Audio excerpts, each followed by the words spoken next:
5th स्टँडर्डचा 11th lesson problem on measurement त्याचा हा practice set 47चा part 2 आहे. पार्ट 1 मध्ये आपण 1 to 10 पर्यंत एक्झाम्पल सॉल्व्ह केले आणि या पार्ट 2 मध्ये आपण 11 to 21 जे उरलेले आपले सगळे एक्झाम्पल आहेत ते सॉल्व्ह करणार आहोत. मोठा आहे प्रॉब्लेम सेट म्हणून ह्याचे 2 पार्ट झालेले आहेत. पहा, फर्स्ट 11th एक्झाम्पल आहे.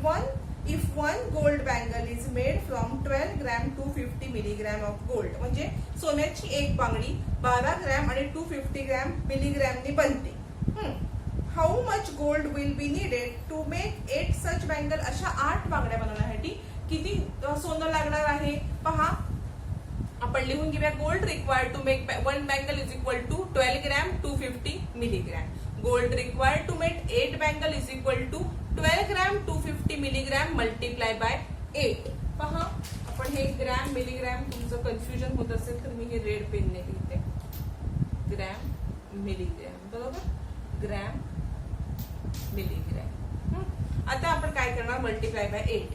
12 gram multiply by 12 gram 250 milligram multiply by 8. 8 ने मल्टिप्लाय केल्यावरती काय होणार आहे? इथे येणार आहे 2000 मिलीग्रॅम, बरोबर? आणि 12 ग्रॅम. आता आपण काय पाहिलेलं आहे बघा,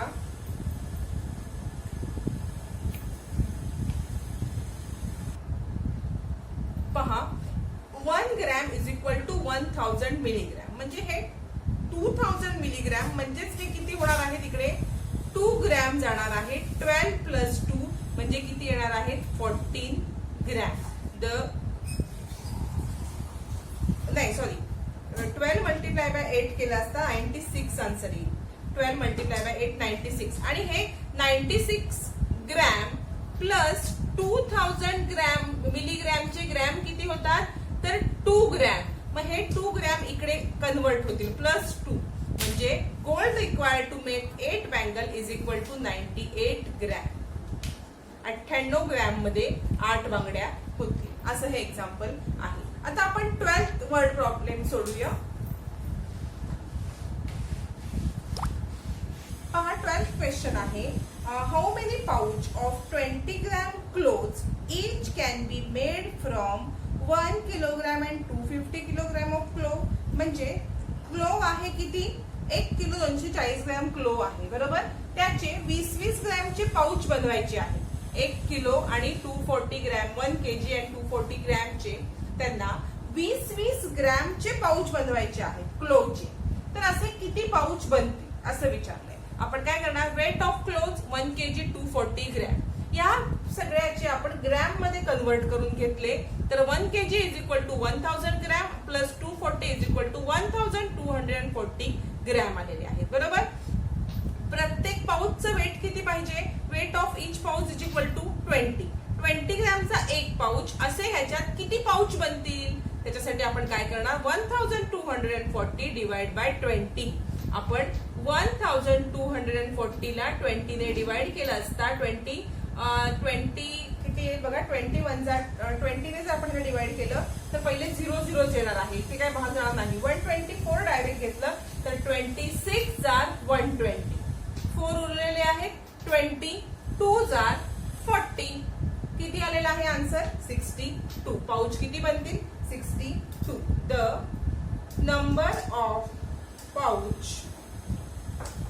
of clothes which can be made is 62. Pouch किती बनतील? 62. इथे आपला 12th वर्ड प्रॉब्लेम कंप्लीट झालेला आहे. आता आपण 13th वर्ड प्रॉब्लेम बघू. 13th वर्ड प्रॉब्लेम आहे. Sima's mother brought 2 meter and 70 centimeter cloth for kurta and 2 meter 40 centimeter cloth for shirt. सीमाच्या आईने कुर्तासाठी 2 मीटर आणि 70 सेंटीमीटर कापड आणलेलं आहे आणि शर्ट साठी किती आणलेलं आहे? 2 मीटर आणि 40 सेंटीमीटर. तर how much cloth did she buy in all? तिने एकूण किती क्लोथ खरेदी केलेला आहे? Length of cloth brought by for kurta is 2 kilometre 70 centimetre. Length of cloth brought for length of cloth brought for shirt साठी 2 metre 40 centimetre. Total काढण्यासाठी आपल्याला addition करायला लागणार आहे 2 metre 70 centimetre plus 2 metre 40 centimetre. आपल्याला माहिती आहे पहा 1 metre is equal to 100 centimetre हे आपण शिकलेलो आहोत. 70 प्लस 40 केलं असता किती येणार आहे 70 प्लस 40 इज इक्वल टू 110. त्यातले 10 इथे लिहू आणि 100चा 1 इकडे कॅरी फॉरवर्ड करायचा आहे. 5 मीटर अँड 10 सेंटीमीटर आन्सर आलेला आहे. The length of cloth brought in all is 5 metre and 10 centimetre. हे झालेलं आहे आपलं आन्सर. हा झाला आपला 13 वर्ड प्रॉब्लेम. आता आपण 14 वर्ड प्रॉब्लेम सॉल्व्ह करणार आहोत. बघा 14th आहे a water tank hold 125 litre of water. एका वॉटर टँक मध्ये कॅपॅसिटी किती आहे 125 लिटरची कॅपॅसिटी आहे बरोबर. Of the water used if 97 litre and 500 ml of the water is used. म्हणजे 97 लिटर आणि 500 मिलीलिटर वॉटर यूज केलेलं आहे. कॅपॅसिटी आहे 125. त्यामध्ये 125 लिटर वॉटर होतं. त्यातलं 97 लिटर आणि 500 मिलीलिटर वॉटर आपण वापरलेलं आहे. How much water remain in the tank. Tank मध्ये किती वॉटर उरलेलं आहे. Quantity of water in the tank is 125 litre.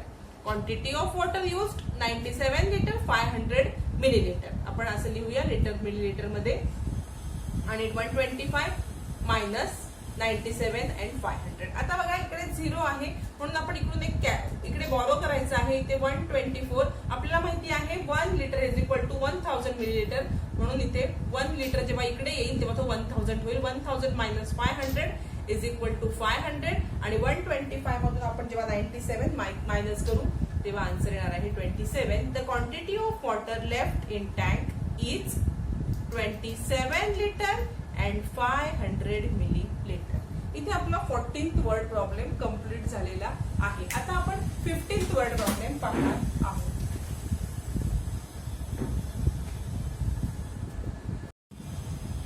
पहा आपल्याला आता 15 पाहायचं आहे word problem. Harminder brought 57 kg and 500 gram of wheat from one shop. एका शॉपवरून त्यांनी 57 किलोग्रॅम आणि 500 ग्रॅम व्हीट आणलेला आहे. And 36 kg and 800 gram of wheat from another shop. दुसऱ्या शॉप मधून किती आणलेला आहे 36 किलोग्रॅम आणि 800 gram. How much wheat did they buy together. म्हणजे एकूण किती खरेदी केलेलं आहे. Quantity of wheat brought from one shop is equal to 57 kg 500 gram. Quantity of wheat brought from another shop 36 kg 800 gram. आपण ह्याची ऍडिशन करायची. Kilogram gram 57 gram kilogram 500 gram plus 36 gram 800 gram. 500 आणि 800 500 प्लस 800 केले असता किती येणार आहे 1300. 1300. आपल्याला माहिती आहे 1 kg is equal to 1000 gram म्हणून हा 1 इकडे कॅरी फॉरवर्ड करायचा आहे. 300 इथे राहिले आणि 1 कॅरी फॉरवर्ड केला असता 5 प्लस 6 13 13 प्लस 1 14 त्याचे 4. इथे 1 कॅरी फॉरवर्ड परत केलेला आहे आणि इथे आले 9. म्हणजे आपण आन्सर लिहिणार the quantity of wheat bought is 94 kilogram आणि 300 ग्रॅम. हे झालं आपलं आन्सर. इथे आपला 15th वर्ड प्रॉब्लेम कंप्लीट झालेला आहे. आता आपण 16th वर्ड प्रॉब्लेम पाहूया. हा 16th वर्ड प्रॉब्लेम आहे. Renu took part in 100 metre race. She trip and fell after 80 metre and 50 centimetre. How much distance did she have left to run. म्हणजे 100 मीटरची race आहे आणि 80 मीटर आणि 50 सेंटीमीटरला ती पडली. तर तिची अजून किती धावण्याचं बाकी राहिलेलं आहे असं विचारलंय. बघा the distance to be covered 100 metre. Distance covered by Renu. रेणूने किती डिस्टन्स कव्हर केले 80 मीटर अँड 50 सेंटीमीटर. काय करणार आपण टोटल डिस्टन्स मधून रेणूचं डिस्टन्स मायनस करणार. Metre centimetre 100 metre minus 80 metre 50 centimetre. इथून इकडे 0 मधून मायनस होणार नाही म्हणून इकडचा एक बॉरो करायचा आहे. इकडे इथे 1 मीटर इज इक्वल टू किती सेंटीमीटर आपण बघितलेलं आहे 100. म्हणजे हा 100 इकडे आला. 100 मायनस 50 50 99 मायनस 80 केल्यावरती आन्सर येणार 19. म्हणजे रेणूचं किती किलोमीटर डिस्टन्स बाकी आहे The distance left to be run by Renu is 19 meter and 50 centimetre. 19 metre आणि 50 सेंटीमीटर डिस्टन्स तिचं बाकी आहे. हा आपला 16 वर्ड प्रॉब्लेम झाला. आता आपण 17 सोडू. पहा 17 प्रॉब्लेम आपला आहे. A sack had 40 kilogram and 300 gram of vegetable. एका सॅक मध्ये किंवा एका पिशवीमध्ये 40 किलोग्राम आणि 300 ग्रॅम व्हेजिटेबल आहे. त्याच्यामध्ये काय काय आहे बघा. There were 17 kg and 700 gram potatoes, 13 kg and 400 gram cabbage and rest were onion. उरलेले ओनियन आहे. What was the weight of onion?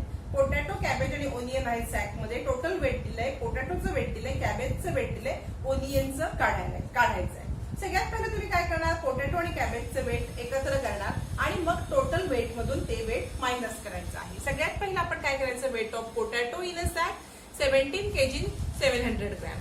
Weight of cabbage is equal to 13 kg 400 gram. बरोबर. ह्याची आपण ऍडिशन करायची. ऍडिशन करताना kilogram, gram आणि त्याच्या खाली आपण लिहिलेले आहेत आणि 700 प्लस 400 केले असता 1100 ग्रॅम येतील. आपल्याला माहितीये 1 kilogram is equal to 1000 gram, म्हणून हा 1 इथे कॅरी फॉरवर्ड केला. इथे फक्त 100 लिहिले. बरोबर. आता आपण काय करायचं आहे पहा.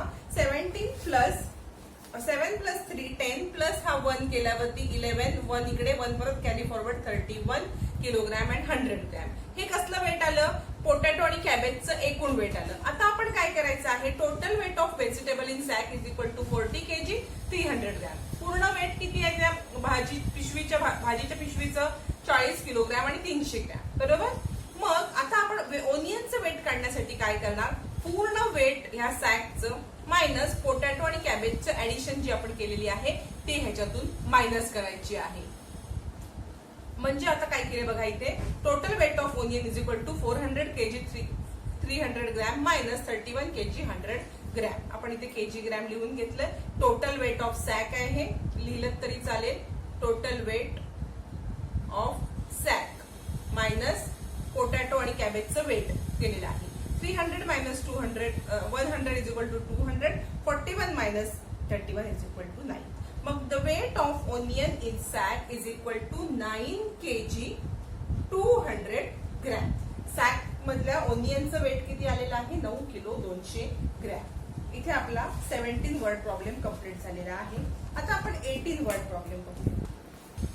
18 आहे पहा. One day Gurminder Singh walked 3 kilometer and 750 meter and Parminder Singh walked 2 kilometer and 820 meter. Who walked further and how much? म्हणजे गुरमिंदर सिंग किती चाललेला आहे, 3 किलोमीटर 750 मीटर आणि Parminder Singh 2 kilometre 825 metre. Who walked further and how much? म्हणजे कोण जास्त चाललंय आणि किती जास्त चाललंय. बघा, distance walk bye Gurminder 3 kilometre and 750 gram. Distance walk bye Parminder 2 kilometre and 825 gram. कुणाचं डिस्टन्स जास्त आहे, गुरमिंदरचं. आपल्याला बघूनच कळतंय की नाही. मग आपण लिहायचं सो गुरमिंदर वॉक फर्दर, म्हणजे गुरमिंदरनी जास्त डिस्टन्स कव्हर केलेलं आहे. बरोबर. मग किती जास्त, सबट्रॅक्शन करायला लागेल. गुरमिंदरनी वॉक केलेलं डिस्टन्स मायनस परमिंदरनी वॉक केलेलं डिस्टन्स. गुरमिंदरचं किती आहे, 3 किलोमीटर 750 ग्रॅम. परमिंदरचं आहे 2 किलोमीटर 820 ग्रॅम. 750 मधून 820 जाणार नाहीत, म्हणून इकडचा इकडे बोरो करायचं आहे. इथे असेल 2 kilometre. 1 kilometre is equal to 1000 metre, म्हणून हा इकडे फॉलो करताना इकडे किती होणार, 1750. आता 1750 मायनस 825 आपण करायचे आहेत. बघा, 0 मधून 5 जाणार नाही, इकडे कॅरी केला, परत इकडे 4 मायनस 2 2 आणि इथे परत राहिलेले आहेत 925 आन्सर येणार आहे. जेव्हा 1750 मायनस 825 करू तेव्हा 925 आन्सर येणार आहे. 2 minus 2 0. Gurminder walk further distance 925 metre. किती जास्त डिस्टन्स गुरमिंदर चाललेला आहे, 925 मीटर. हे आपलं झालं आन्सर. इथे आपला 18 वर्ड प्रॉब्लेम कम्प्लीट झालेला आहे. आता आपण 19 वर्ड प्रॉब्लेम बघूया. पहा, 19 वर्ड प्रॉब्लेम आहे. Sudesh brought 3 kg 250 gram tomato, 2 kg 500 gram peas and 1 kg 750 gram cauliflower. म्हणजे त्याने टोमॅटो, कॉलीफ्लॉवर आणि पीज आणलेला आहे. त्याची वेट आपल्याला दिलेली आहे. How much was the total weight of vegetable he brought. Total weight करायचं आहे तुम्हाला. Weight of tomatoes 3 kg 250 gram. Weight of peas brought 2 kg 500 gram. Weight of cauliflower 1 kg 750 gram. आता बघा आपण काय करणार आहोत, तिघांची ऍडिशन करायची आहे. आपण केजी ग्रॅम लिहून घेतले. 3 kg 250 gram, 2 kg 500 gram, 1 kg 750 gram. 0 0 0 0 झालेले आहे. 5 + 5 10. 1 इकडे कॅरी फॉरवर्ड केला असता किती येतील आपल्याला पहा. इथे आपण 1 कॅरी फॉरवर्ड केला असता इथे आपल्याला येणार आहे 7 + 5 12, 12 + 2 40 + 1 50, 1500. 1 kilogram is equal to 1000 gram. यातले फक्त 500 इथे जातील आणि हा जो 1 आहे हा इकडे कॅरी फॉरवर्ड होईल. बरोबर. मग 3 + 2 5 + 1 6 + 1 7. टोटल वेट ऑफ व्हेजिटेबल किती आहे. The total weight of vegetable is equal to 7 kilogram and 500 gram. 7 kilo 500 gram किंवा 7.5 किलो वेट आहे सुरेशने खरेदी केलेल्या व्हेजिटेबलचं. इथे आपला 19 वर्ड प्रॉब्लेम कम्प्लीट झालेला आहे. आता आपण 20 वर्ड प्रॉब्लेम बघणार आहोत. 20 वर्ड प्रॉब्लेम आहे. Jalgaon, Bhusawal, Akola, Amravati and Nagpur lie serial. म्हणजे बघा जळगाव, इथे जळगाव असेल, नंतर भुसावळ, अकोला, अमरावती आणि नागपूर असे सिरियली हे आहे. बरोबर. The distance between Akola and other place are given below. म्हणजे हा अकोला आहे आणि ह्या अकोल्यापासून ह्या सगळ्यांचं डिस्टन्स दिलेलं आहे तुम्हाला. बरोबर. हा use them to make word problem and solve the problem. तुम्हाला हे डिस्टन्स दिलेलं आहे.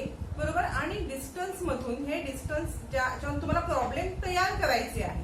बघा डिस्टन्स काय. अमरावती 95 म्हणजे इथून अमरावती आहे 95. बरोबर. अकोल्यावरून भुसावळ आहे 154. बरोबर. परत अकोल्यावरून जळगाव, इथे टोटल डिस्टन्स जळगावचं दिलेलं आहे 249 आणि अकोल्यावरून नागपूरचं डिस्टन्स 249 नाही. अकोल्यावरून नागपूरला गेलं तर 249 आणि अकोल्यावरून जळगावला गेलं तर 181. हे डिस्टन्स दिले. तुम्हाला वर्ड प्रॉब्लेम तयार करायचे आहे. आपण आता वर्ड प्रॉब्लेम सगळ्यात पहिले तयार करूया. वर्ड प्रॉब्लेम तयार करूया. पहा प्रॉब्लेम काय आपण तयार केलेला आहे. आपणच क्वेश्चन तयार करायचा आहे.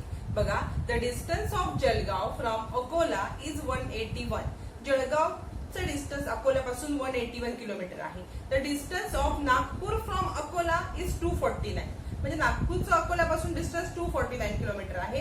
Which place is farther from Akola and by how much. म्हणजे अकोल्यापासून नागपूर जवळ आहे की जळगाव जवळ आहे आणि जे लांब आहे ते कितीने लांब आहे हे तुम्हाला, म्हणजे कोणतं लांब कोणतं आहे. नागपूर लांब आहे की जळगाव लांब आहे आणि कितीने लांब आहे ते पण लिहायचं आहे. म्हणजे नागपूरपेक्षा जळगाव किती किलोमीटरने जास्त लांब आहे हे तुम्हाला लिहायचं आहे. बरोबर. हा झाला तुमचा प्रॉब्लेम. आता बघा distance between Akola and Nagpur 181 kilometre. Distance between Akola and इथे जळगाव आहे. हा sorry. Distance between Akola and Jalgaon 181 kilometre. Distance between Akola and Nagpur 249. आपण बघितले अकोल्यापासून नागपूर 249 आहे. अकोल्यापासून जळगाव 181 आहे. Nagpur is farther from Akola. अकोल्यापासून जळगाव पेक्षा नागपूर हे लांब आहे. मग आता कितीने लांब आहे. Distance by which Nagpur is further 249 - 181. म्हणजे कितीने आहे हे करण्यासाठी आपल्याला 249 - 181 करायला लागणार आहे. आणि 249 - 181 केल्या असता 68 किलोमीटर नागपूर जास्त लांब आहे. बघा म्हणजे अकोल्यापासून जेवढ्या अंतरावरती जळगाव आहे त्याच्यामध्ये 68 किलोमीटर जास्त ऍड केले की आपल्याला नागपूरचं डिस्टन्स मिळणार आहे. म्हणून Nagpur is 68 kilometre farther from Akola compare to Jalgaon. जळगावशी कम्पेअर केलं असता नागपूर हे 68 किलोमीटर जास्त लांब आहे. इथे आपण एक वर्ड प्रॉब्लेम तयार केलेला आहे. तुम्ही अजून एखादा वर्ड प्रॉब्लेम सुद्धा तयार करू शकता. आता आपण 21 लास्ट आपला आहे 21 तो पाहणार आहोत. पहा 21 आहे. Complete the following table, prepare the total bill. इथे आपल्याला एक टेबल बिल दिलेलं आहे. फूड स्टफ ते किती किलोग्रॅम घेतले त्याचा रेट आणि कॉस्ट काढायची आहे. शुगर 2.5 किलो घेतलेली आहे, 2.5 kg घेतलेली आहे, म्हणजेच 2.5 kg. बरोबर. कॉस्ट 32. पहिल्यांदा 2 kg ची किंमत काढूया, 2 × 32, आणि आता हाफ kg ची किंमत काढूया, हाफ बाय 32. काय आन्सर येणार? 32 × 2 = 64, आणि हाफ किती येणार त्याचं? 16, म्हणजे त्याचा आन्सर आलेला आहे ₹80. बरोबर. नंतर इथे 4 किलोग्रॅम आहे, 4 × 35 केला असता आन्सर येणार आहे ₹140. बघा इथे ₹80 आलेले आहेत, नीट लिहूया आपण 80. आता ह्याचे आले 140. इथे पण बघा 1.5 ग्रॅम म्हणजेच 1 किलो आणि हाफ किलो. बरोबर. 1.5 kg. मग 60 रेट आहे. काय आहे? चना डाळ घेतलेली आहे 1.5 किलो. रेट काय आहे? 60. पहिल्यांदा 1 किलो घेऊया 60 नी, आणि प्लस अर्धा किलोची किंमत काढूया. 1 किलोची किंमत किती येणार? 60 रुपये. अर्धा किलोची किंमत किती येणार? 30 रुपये. म्हणून टोटल किंमत आलेली आहे 90 रुपीज. बरोबर. इथे बघा 3 किलो तूर डाळ घेतलेली आहे 70 रुपीजनी. 3 × 70 = ₹210. इथे काय घेतलेलं आहे पहा, व्हीट घेतलेलं आहे 7 किलो. रेट काय? 21. म्हणून 7 × 21 करायचे आहेत. आपल्याला आन्सर किती येणार आहे? 7 × 21 केलं असता 147. बरोबर. आणि लास्ट आहे ऑइल घेतलेलं आहे 1.5 किलो, 1 किलो आणि अर्धा किलो, 1.5 kg. सगळ्यात पहिले 1 kg ची किंमत काढूया. किंमत किती आहे? रेट किती आहे? 110. हा झाला 1 kg चा. आता हाफ kg चा करायचा आहे, त्याला हाफ नी मल्टिप्लाय करायचं. इथे आलं 110 प्लस इथे येणार 55. ह्या दोघांची ऍडिशन केली असता रुपीज येणार आहे 165. आणि ह्या सगळ्यांची टोटल आपण ऍडिशन करायची आहे. ती ऍडिशन येणार आहे 832. करून बघा तुम्ही. 7 + 5 12. 12 चे 2 लिहिले, 1 कॅरी फॉरवर्ड केला. 6 + 4 10. 10 + 1 11. 11 + 9 20. 20 + 4 24. 24 + 8 32. 32 + 1 33. 33 चा 3 इथे लिहिला. 3 परत कॅरी फॉरवर्ड केला. 3 + 1 4. 5 6 7 8. 832 टोटल बिल आलेलं आहे. इथे आपला हा व्हिडिओ पण संपलेला आहे, तसंच हा प्रॅक्टिस सेट कंप्लीट झाला, तसंच हा लेसन सुद्धा इथे कंप्लीट झालेला आहे. एकूण ह्या लेसनचे 3 पार्ट मध्ये व्हिडिओ आहे.